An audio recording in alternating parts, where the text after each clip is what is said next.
جب اساف اور نائلہ کو اللہ تعالیٰ نے پتھر بنا دیا، اساف اور نائلہ ایک دوسرے سے بہت محبت کرتے تھے۔ بے تحاشا ہو کر انہوں نے بیت اللہ کے بالکل قریب زنا کیا۔ جب اساف اور نائلہ کو اللہ تعالیٰ نے پتھر بنا دیا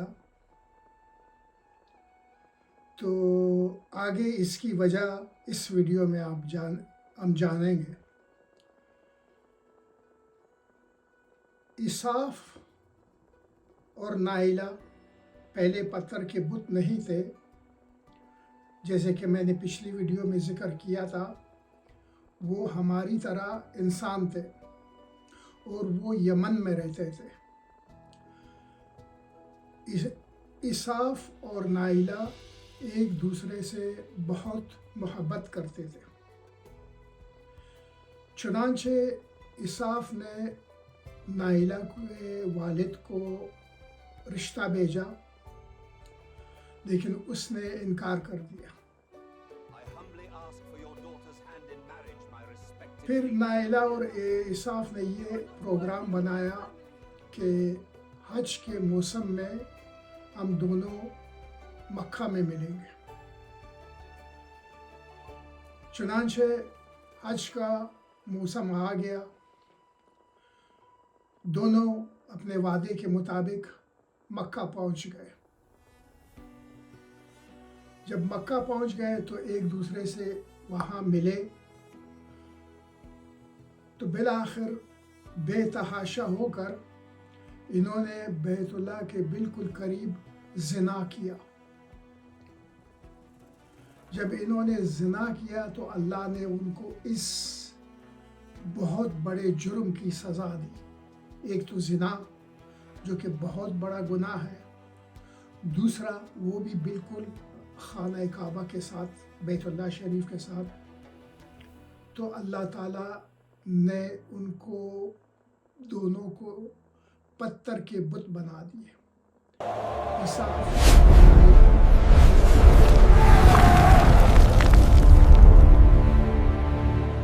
پھر مکہ کے لوگ یہ عجیب منظر دیکھ کر حیران ہو گئے اور بڑے خوفزدہ بھی ہو گئے۔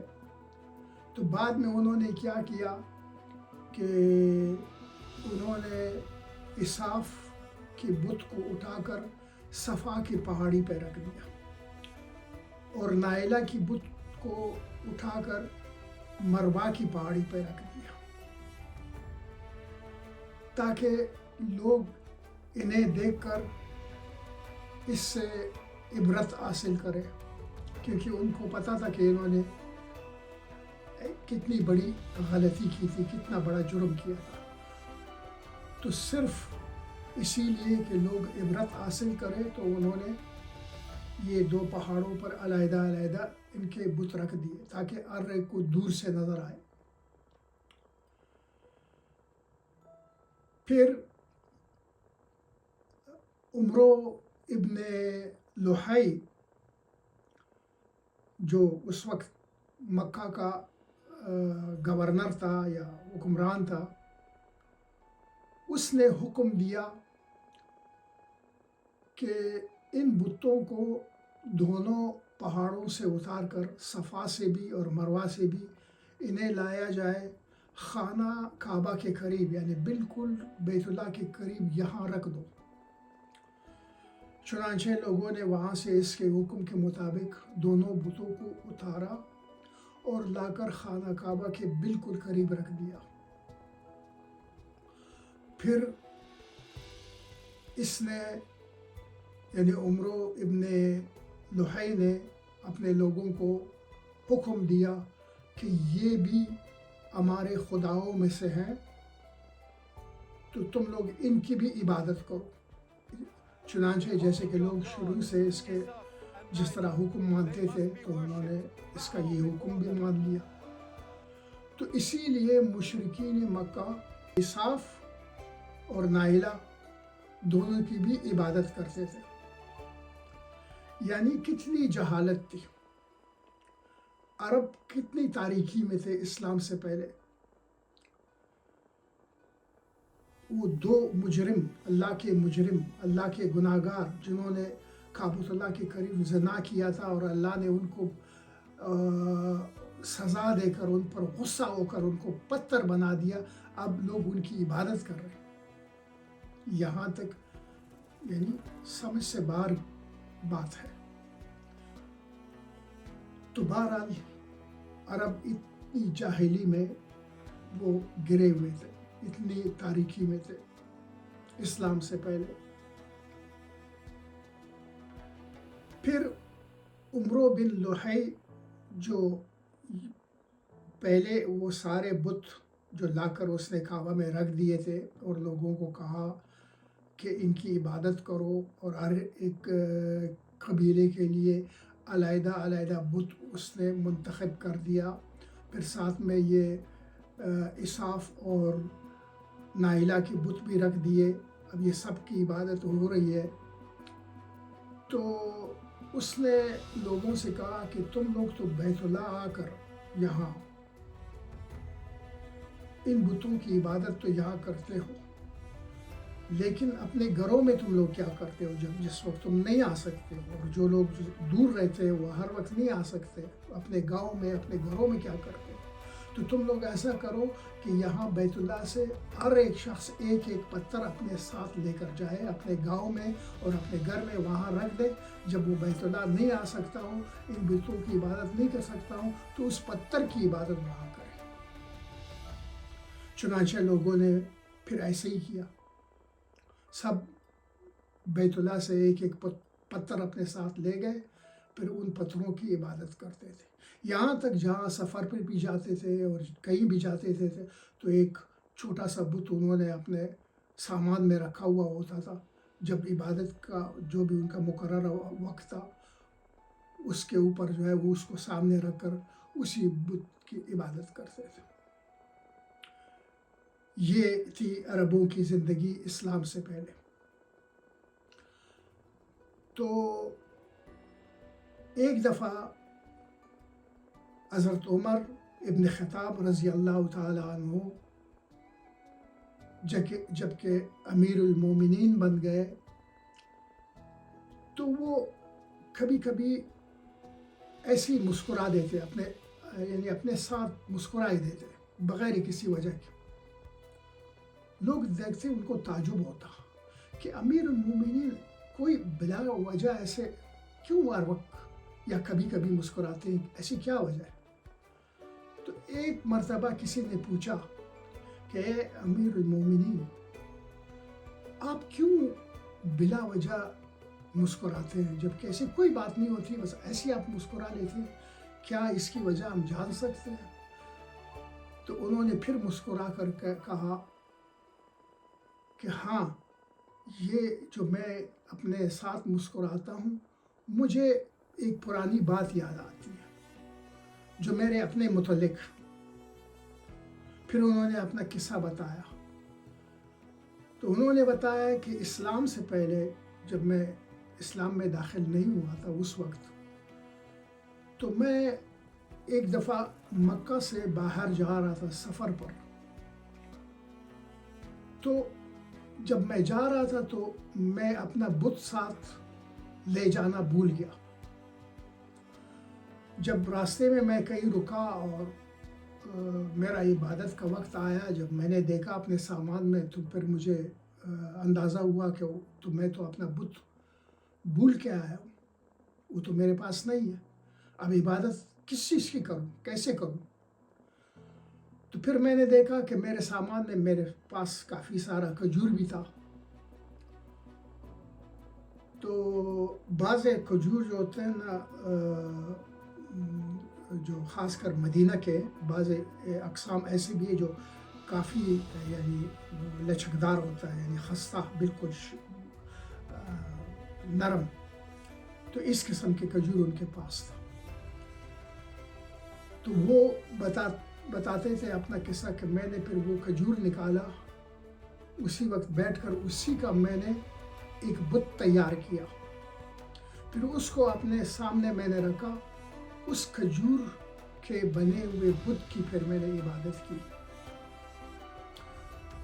الغرض سفر کچھ طویل تھا، میں چلتا گیا تو راستے میں مجھے بہت سخت بھوک لگی اور میرے پاس کھانے کے لیے اور کچھ نہیں تھا، یہی کھجور تھا جس سے میں نے بت بنایا تھا۔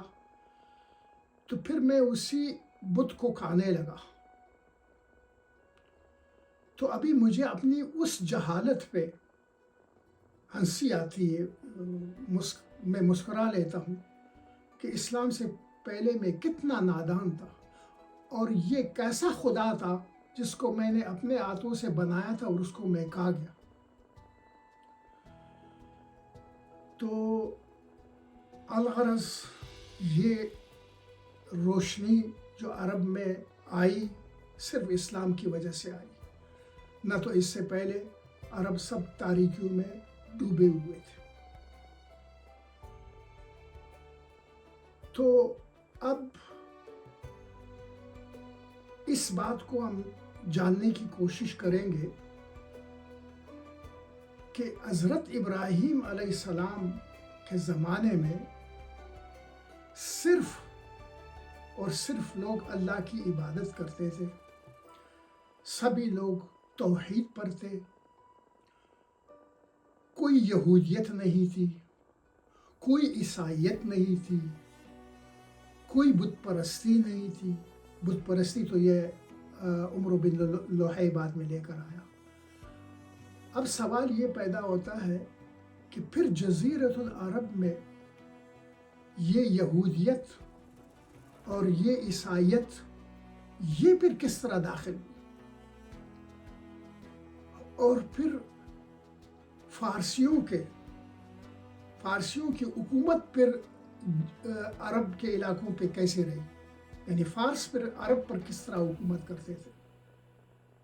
تو اس کو آہستہ آہستہ اسی قصہ میں ایک ایک چیز کو ہم جاننے کی کوشش کریں گے۔ اور یہ میں بتاتا چلوں کہ جو واقعہ میں بتا رہا ہوں اور سنا رہا ہوں، یہ سب بڑی بڑی کتابوں میں اس کا ذکر ہوا ہے، جیسے کہ طبری، ابن کثیر، ابن الاسیر اور بہت کتابوں میں، اور بڑے بڑے محدثین اور بڑے بڑے تاریخ دان نے ان کو بار بار ذکر کیا ہے۔ تو وہی میں انہی کتابوں سے کنٹینیو کر رہا ہوں۔ حضرت محمد صلی اللہ علیہ وسلم کی پیدائش سے پہلے مدینہ کا پرانا نام یثرب تھا۔ تو یثرب میں یہود آ کر داخل ہوئے۔ اس وقت یہود شام میں رہتے تھے۔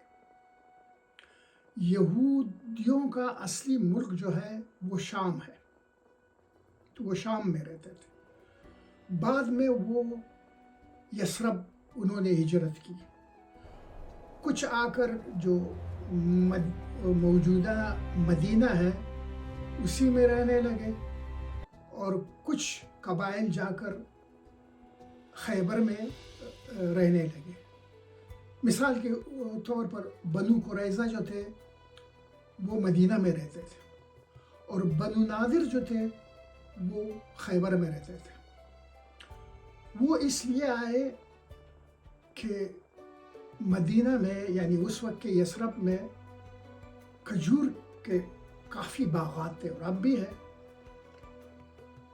تو وہ چاہتے تھے کہ آئے یہ ان باغات کو اپنے قبضے میں لے اور یہ کھجوروں کی تجارت کرے، جیسے کہ یہودی ہیں سارے تجارت پیشہ، پہلے بھی تھے اور آج بھی ہیں۔ ایک وجہ ہے، اور اس سے بڑی ایک اور بھی وجہ ہے، یہاں جزیرۃ العرب میں رہنے لگے، یعنی یثرب میں تھے اور خیبر میں تھے۔ خیبر میں بھی کافی کھجور کے باغات تھے، اور مدینہ میں بھی تھے. تو ابھی بھی مدینہ میں جو میں نے خود دیکھے ہیں موجود ہے. مثال کے طور پر جو حضرت سلمان فارسی رضی اللہ تعالیٰ عنہ کا باغ جو ابھی بھی موجود ہے, ابھی تک کھجوریں دے رہا ہے, تو وہ بھی اسلام سے پہلے ایک یہودی کا تھا, بلکہ اس بعد میں بھی اسی یہودی کا رہا بہت عرصے تک. اس طرح وہاں پھر آگے اسی مدینہ شہر میں غالباً جو جہاں جنگ خندق ہوئی تھی اس کے قریب ابھی بھی ایک باغ کی ایک نشانی شاید میں نے اس دفعہ نہیں بہت پہلے دیکھی تھی, مجھے یاد نہیں آتا, میں 15-20 سال پہلے جو میں گیا تھا تو میں ٹیکسی میں گزر رہا تھا, تو وہ ایک اور باغ بھی اس علاقے میں خندق دیکھنے گیا تھا, تو راستے میں وہ باغ میں نے دیکھا, وہ تھا بنو قریظہ کا. ایسے بہت باغات ابھی بھی آپ مدینہ میں چلے, مدینہ سے باہر ٹریول کرے, یعنی مدینہ سے باہر میں بدر گیا ہوں, راستے میں کافی باغات آتے ہیں, اور ایسے میں خیبر بھی گیا ہوں, وہاں بھی باغات آتے ہیں. تو خیبر کے اندر ہی ہے, ابھی تو سوکھ گئے. جو میں میرے خیال میں 2 سال پہلے میں نے یا 3 سال پہلے میں خیبر گیا تھا, تو وہ درخت ابھی بھی ہے لیکن ابھی کھجور نہیں دے رہے, وہ سوکھ گئے وہاں. لیکن وہ راستے میں جو تھے وہ ابھی شاداب تھے, جو کچھ مدینے میں خاص کر جو حضرت سلمان فارسی رضی اللہ تعالیٰ عنہ کا باغ ہے وہ تو بالکل سرسب شاداب ہے ابھی تک. اس میں بہت خوبصورت جو پانی بھی ہے وہاں پر, یعنی بورنگ لگا ہوا ہے, پانی نکل رہا ہے, اور بہت خوبصورت تالاب بنا ہوا ہے. جنہوں نے دیکھا ہے تو وہ جانتے ہیں, تو بہت اچھا لگتا ہے. میں تو کئی بار گیا ہوں اس کو ایک بار نہیں کئی بار. جب بھی میں مدینہ شریف جاتا میں مس نہیں کرتا, وہاں ضرور جاتا کیونکہ مجھے اچھا لگتا تھا. تو اینی وے اس طرح یہود ایک اس مقصد سے آ گئے, اور دوسرا جو تھا وہ الغرض اس زمانے میں یمن میں ایک بادشاہ تھا جس کا نام تھا ربیع ابن نصر.